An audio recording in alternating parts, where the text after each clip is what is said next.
नमस्कार मेरे भाइयों और बहनों। आगामी 14 तारीख को रामलीला मैदान में एसआईआर को लेकर, वोट चोरी को लेकर एक बड़ी रैली होने जा रही है।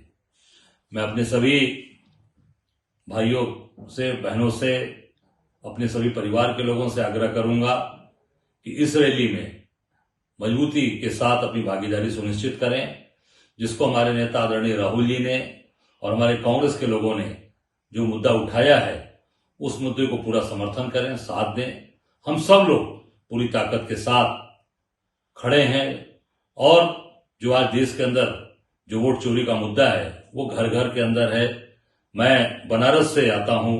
बनारस में जिस तरीके से मोदी जी चुनाव जीते वोट चोरी करके, वो आप सबके सामने है। ये सारी बातों को लेकर हमारे नेता आदरणीय राहुल जी, आदरणीय खड़गे जी और सभी वरिष्ठ नेतागण अपनी बात रखेंगे। आप सबसे मेरा आग्रह है कि सब लोग 14 तारीख को 10 बजे तक रामलीला मैदान में उपस्थित हो।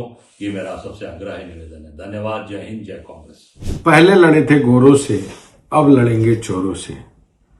जिस तरह देश में बुनियादी ढांचे पर आक्रमण भारतीय जनता पार्टी और आरएसएस कर रही है, चुनावी सिस्टम को पूरी तरह हैंग कर चुकी है। आदरणीय राहुल गांधी जी ने बार बार हरियाणा के चुनाव का उदाहरण, महाराष्ट्र के चुनाव का उदाहरण, अन्य तमाम प्रदेशों के उदाहरण को देकर देश के सामने यह संदेश देने का काम किया कि किस तरह बीजेपी वोट तंत्र को, प्रजातंत्र को लूट रही है। कल 14 तारीख को आदरणीय राहुल गांधी जी के नेतृत्व में जिस तरह अंग्रेजों भारत छोड़ो के नारे को देश के लोगों ने बुलंद किया था, उसी तर्ज पर आदरणीय राहुल गांधी के नेतृत्व में दिल्ली के रामलीला मैदान में विशाल जनसभा का आयोजन रखा गया है। और निश्चित तौर से यह जो आंदोलन है वह आखिरी कील साबित होगी सरकार के लिए। पूरे देश के लोग लाखों की संख्या में उपस्थित होकर इस आवाज को बुलंद करेंगे, वोट चोर गद्दी चोर। साथियों, जय कांग्रेस। पूरे देश को पता है कि 14 दिसंबर को दिल्ली की रामलीला मैदान में वो वोट चोर गद्दी छोड़ रैली है, जिसको माननीय खड़गे जी, माननीय राहुल गांधी जी और भी वरिष्ठ नेता संबोधित करेंगे। असंगठित कामगार कांग्रेस के लिए यह रैली बहुत जरूरी है। अभी हाल में लेबर कोड्स जिस तरह से लागू हुए, मजदूर, कामगार अब एक गुलाम बन के रह गया है, बंधुआ हो गया है। ऐसी परिस्थिति में इन वर्गों के द्वारा इस रैली में बढ़ चढ़ करके भाग लेना चाहिए। कांग्रेस ने जो भी कामगारों के लिए अधिकार पहले बनाए हुए थे, इन लेबर कोड्स के द्वारा खत्म कर दिया गया है।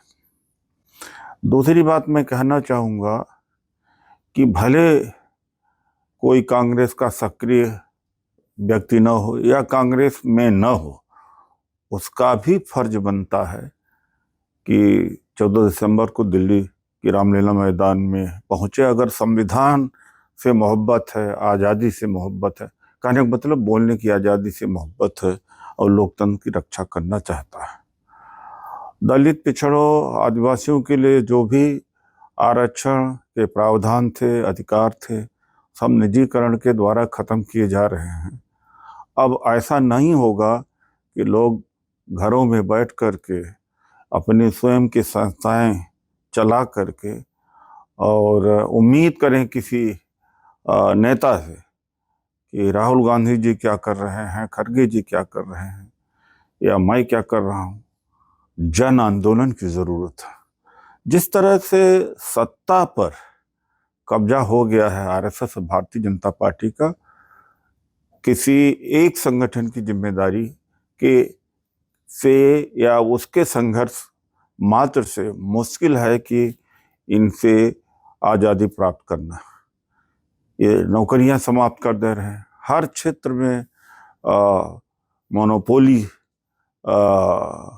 मोनोपोलिस्ट पैदा कर रहे हैं। जैसे अभी एयरलाइन में कि इंडिगो को बढ़ा दिया, अडानी को एक क्षेत्र में कोयला और तमाम क्षेत्रों में, और बाकी सब इनके लिए मजदूरी का कार्य करें। और यह कार्य बहुत कठिन हो गया है कि इनको हटाया जा सके, इसलिए जन आंदोलन है ये। तो सब आए इसमें।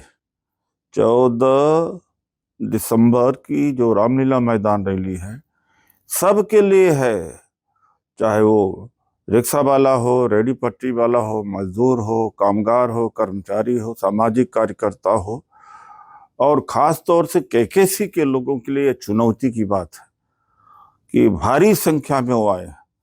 और एक दिन अगर सब लोग निकल जाए तो लोकतंत्र बच सकता है, और एक दिन निकलने से किसी को कोई हानि नहीं होगी या कोई उनको परेशानी नहीं होगी, लेकिन काम बहुत बड़ा होगा। धन्यवाद। मिलते हैं 14 दिसंबर को दिल्ली के रामलीला मैदान में।